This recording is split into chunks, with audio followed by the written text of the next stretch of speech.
News Break. Samtang Philippine Science High School, mas may pakusog pa sa scholarship grant. Gipahimudsan sa mga representante sa Philippine Science High School Northern Mindanao Campus ang People's Hour sa ulahing regular session sa konseho aron makapaambit o makapahibalo labot sa mayong programa nga gitanyag sa Philippines Science High School. Ang Philippine Science High School Educational System gipasigarbo gumikan kay nagtanyag kini og full scholarship grant nga 8,000 pesos monthly, 1,500 uniform allowance per year, pre-dormitory og academic high standard training partikular sa mathematics ug science.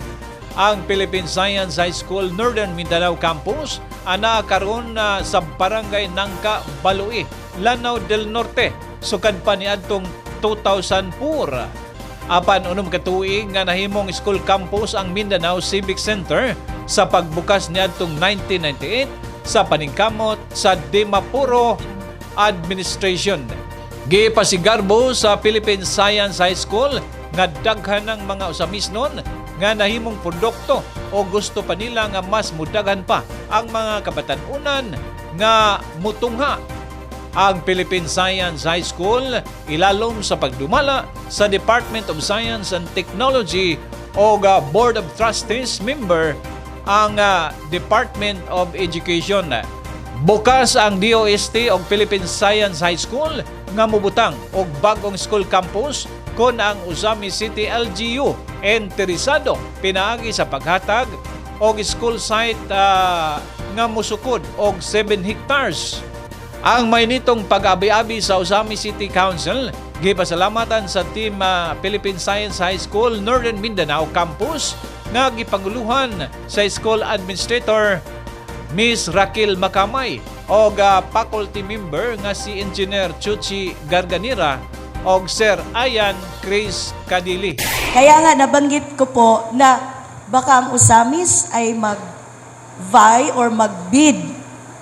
Kasi within Region 10. Ang scope kasi namin ay region.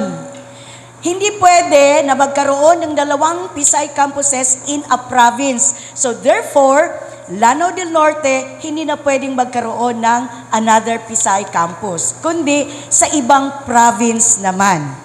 So within Region 10, kahit sa ang probinsya, may mga requirements lang po tayo. Number 1 is that a donation of 7 hectares lot. Minimum is 5 hectares. Although, kasi ang Pisay, Northern Mindanao Campus, old campus na ito, because this was established and created in 1998. So matagal na, 28 years na po kami. Kaya,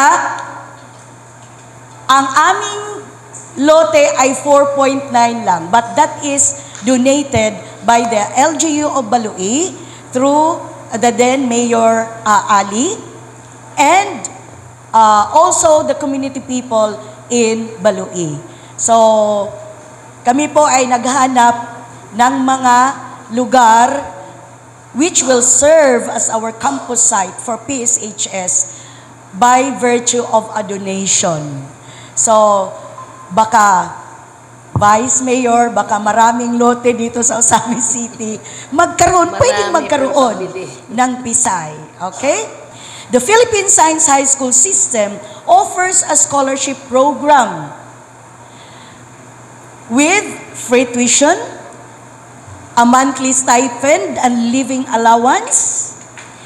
Ang allowance po ng ating full scholar students ay 8,000 pesos per month. At meron din silang ang mga full scholars natin, we are also giving them a uniform allowance of 1,800 per year. So isang annually lang po, no?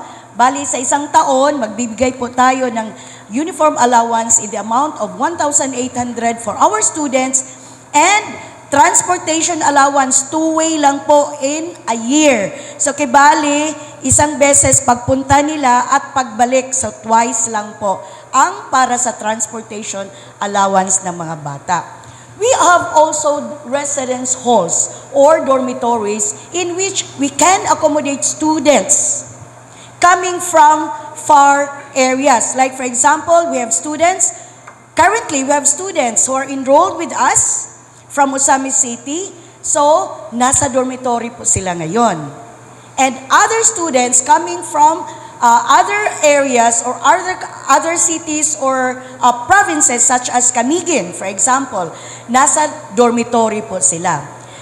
Our students also are very active in participating in leadership trainings and seminars or workshops, competitions, and other activities in which they will be able to develop and hone their talents and skills, and of course, add up their knowledge. Recently, dahil nandito po ang coach nila, si Engineer Rachel P. Macamay, taga-Annex, Laman, Osamis City po si Ma'am. Oo, ang residence po niya ay dito po sa Osamis City. She chaperoned and coached several students who went to South Korea in December 2025 at they obtained and garnered the top awards. One TV News Break.